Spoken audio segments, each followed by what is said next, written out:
Pernyataan sikap dan tuntutan Aliansi Peduli Kemanusiaan Nusa Tenggara Timur merespon pelimpahan berkas Randi Bajide ke Pengadilan Negeri Kota Kupang. Setelah melewati penantian begitu panjang terkait proses hukum dalam peristiwa pembunuhan ibu dan anak di Kota Kupang, yakni Astrid Evita Seprini Manafe dan anaknya Lael Makabe yang viral belakangan ini, akhirnya mulai menemukan titik terang.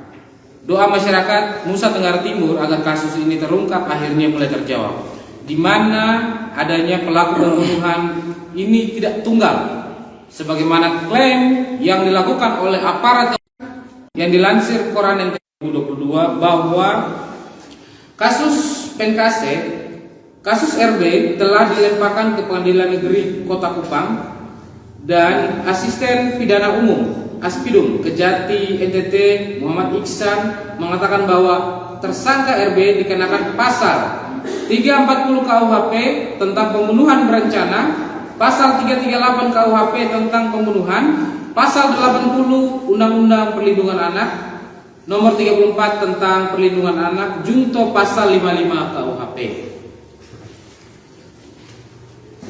Penerapan pasal berlapis dan menyandingkannya dengan pasal 55 KUHP memperkuat posisi RB sebagai terdakwa, juga mengindikasikan bahwa tidak menutup kemungkinan adanya pihak-pihak lain yang terlibat dalam kasus pembunuhan Astrid dan Lael seperti yang diungkapkan Abdul Hakim.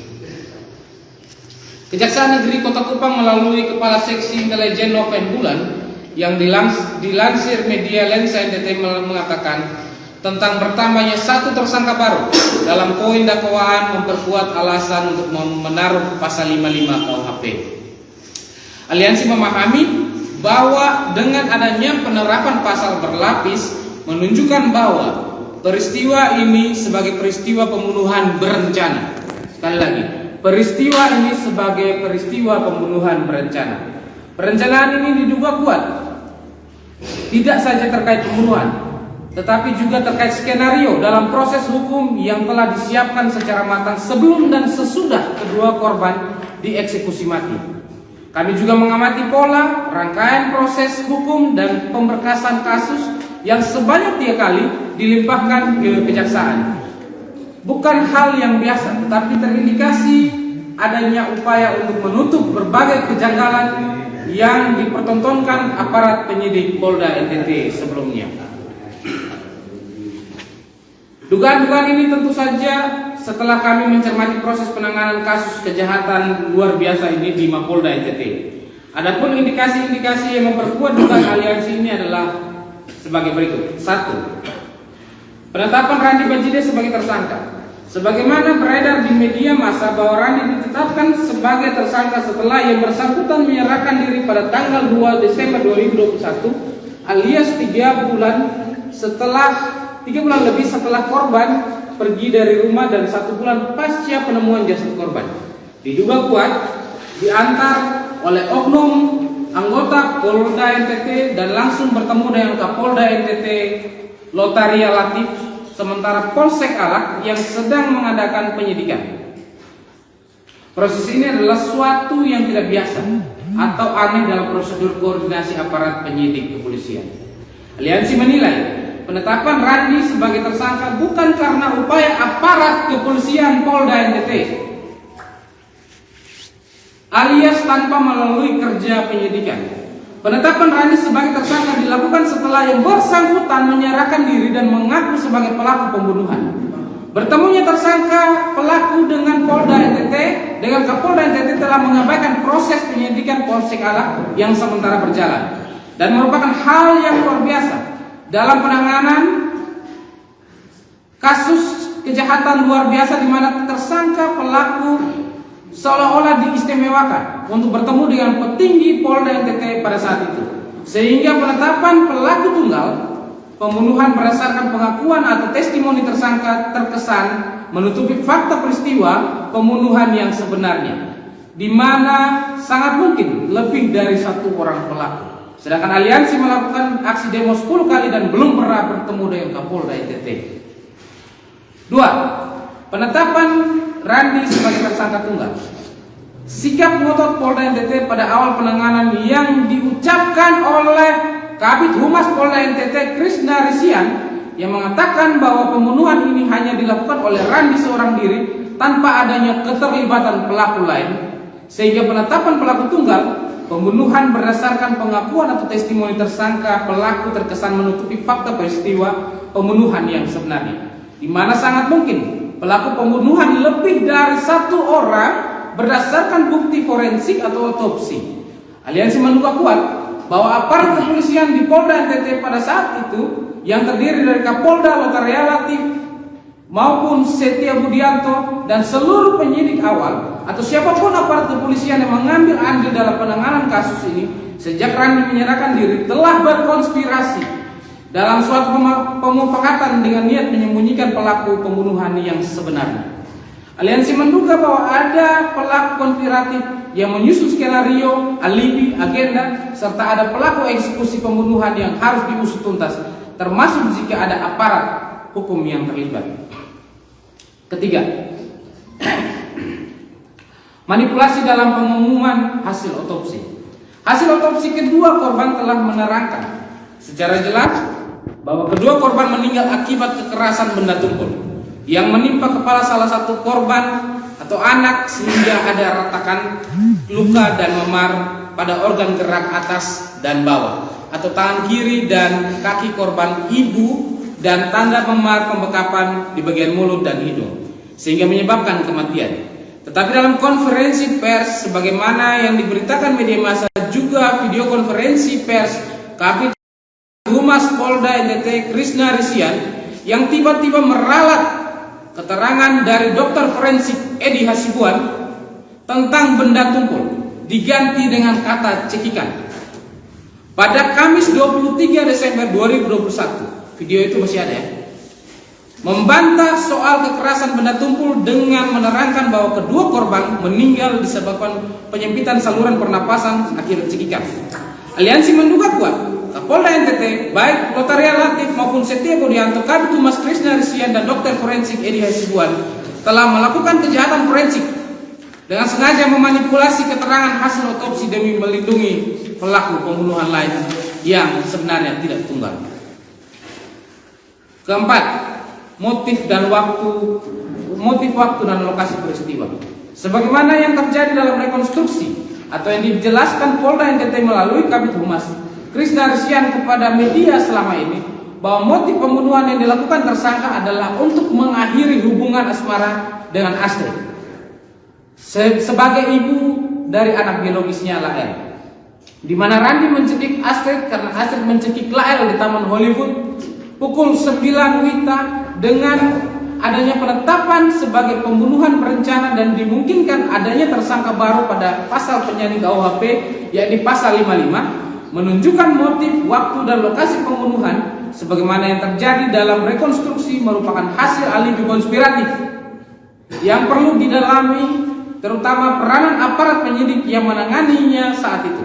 Aliansi menduga kuat ada aktor intelektual yang secara bersama-sama aparat telah membuat skenario rekonstruksi kasus ini dengan memanipulasi motif, lokus penyebab dan pelaku-pelaku lain yang terlibat dalam pembunuhan terhadap Astrid dan Lael dengan tujuan melindungi pelaku konspiratif maupun eksekutor lapangan. Kelima, penggiringan opini di media sosial. Ini khusus untuk Pak Pances Papua dan Rientes dan Rudi Soe. Selama proses penanganan kasus ini, terdapat beberapa oknum anggota kepolisian dengan menggunakan akun resmi menyerang aliansi peduli kemanusiaan bagi Astrid dan Lael di media sosial Facebook. Mereka juga melakukan penggiringan opini bahwa masyarakat yang berjuang dalam kasus ini melakukan penggiringan opini dan pembohongan publik di media sosial karena menyebut ada pelaku lain dalam kasus ini. Di antara mereka bahkan dengan tegas mengatakan akan menanggalkan seragam dinas atau mengundurkan sebagai polisi kalau Polda NTT menetapkan tersangka baru. Pak Panci Papua, kami menanti jawaban Anda. Kalau tidak, kami kejar Anda. Di antara mereka, saya ulang ya, di antara mereka bahkan dengan tegas menegaskan akan menanggalkan seragam dinas atau mengundurkan diri sebagai anggota kepolisian kalau Polda NTT menetapkan tersangka baru. Tidak hanya itu, terdapat juga oknum polisi Polda NTT yang melaporkan masyarakat yang sedang berjuang menegakkan hukum dan keadilan bagi Asri dan Lael ke Polda NTT.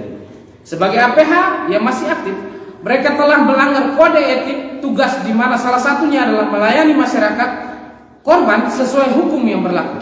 Paling tidak menunjukkan keberpihakan mereka kepada korban dan kepada keadilan. Karena itu aliansi membaca dengan jelas anatomi konspirasi dalam peristiwa pembunuhan kejam ini sebagai terstruktur dan sistematis. Ada yang berperan untuk penggiringan opini, ada yang berperan sebagai pembunuhan karakter di media sosial sehingga menyusun skenario yang bertujuan memanipulasi peristiwa yang sebenarnya.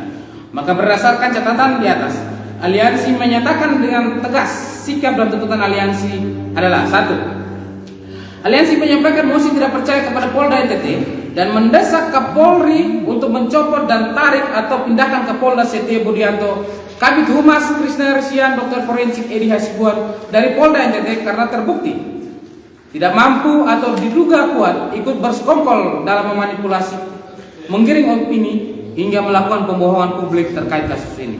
Sehingga kasus ini tidak ditangani secara jujur dan profesional.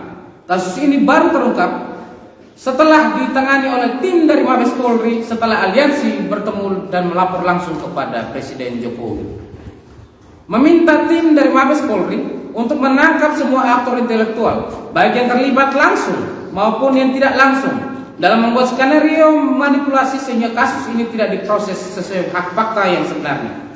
Akibat dari ulah oknum-oknum tersebut membuat marwah lembaga penegak hukum sebesar Polri menjadi buruk dan tidak dipercaya masyarakat sebagai penegak hukum dan berkeadilan. Aliansi juga meminta untuk menangkap dan pecat seluruh aparat kepolisian yang terlibat dalam kasus ini, mulai dari Kapolda Lama, Lotaria Latif, Kapolda NTT, Setia Budianto, Kabid Humas Krishna Resian, dan Dr. Forensik Edi Hasibuan. Seluruh penyidik dan oknum kepolisi yang menggiring dan menyerang masyarakat di media sosial selama penanganan kasus ini berjalan. Sebab mereka menjadi bagian dari penjahat hukum dan kemanusiaan yang dengan sengaja menghambat proses penegakan hukum di NTT, sehingga merusak citra institusi Polri.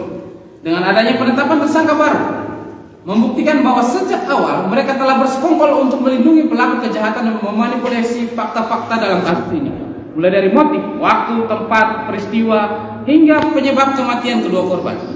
Karena itu aliansi tegaskan, tangkap dan pecat semua oknum-oknum aparat polisi tersebut. Mereka tidak pantas menjadi anggota polisi.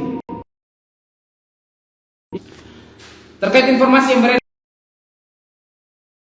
bahwa Kabid Humas Polda NTT Krishna Resian telah ditetapkan sebagai Kapolresta Kupang Kota, aliansi dengan tegas menolak yang bersangkutan menjadi Kapolresta Kupang Kota. Oknum tersebut tidak pantas mengemban amanah yang mulia di institusi kepolisian. Ia telah terbukti terlibat dalam pemufakatan jahat dan membela serta melindungi pelaku kejahatan yang merusak dan mencederai nilai-nilai hukum, keadilan, dan kemanusiaan. Karena itu, ia hanya pantas mendapat pemecatan atau diberhentikan secara tidak terhormat dari institusi kepolisian. Kami juga mengecam keputusan Kapolri yang menetapkan pelaku kejahatan hukum yang merusak citra dan marwah institusi Polri menjadi Kapolresta Kupang. Karena itu aliansi mendesak Kapolri meninjau ulang surat keputusan penetapan oknum yang bersangkutan dan segera terbitkan surat keputusan pemecatan dari anggota kepolisian. Keberadaannya sebagai aparat kepolisian di Polda NTT sangat meresahkan masyarakat. Aliansi mendukung penuh upaya kepolisian khususnya Polda NTT dan Mabes Polri, Kejaksaan dan Pengadilan NTT untuk menuntaskan kasus kejahatan luar biasa terhadap pembunuhan ibu dan anak hingga tuntas, termasuk mengadili para pelaku kejahatan sesuai dengan hukum dan keadilan yang berlaku. Hanya dengan demikian akan menjadi acuan bagi penanganan kejahatan sejenis yang mangkrak di NTT, agar bumi Nusa Tenggara Timur menjadi tempat yang aman bagi rakyatnya, terutama kelompok yang rentan seperti perempuan dan anak. Upaya ini juga membersihkan institusi kepolisian dan lembaga penegak hukum lainnya dari tangan-tangan kotor yang menodai institusi terhormat ini. Demikian pernyataan sikap dan tuntutan aliansi. Poin-poin dalam tuntutan ini kemungkinan bertambah tergantung situasi dan kondisi selama penanganan kasus ini ke depan.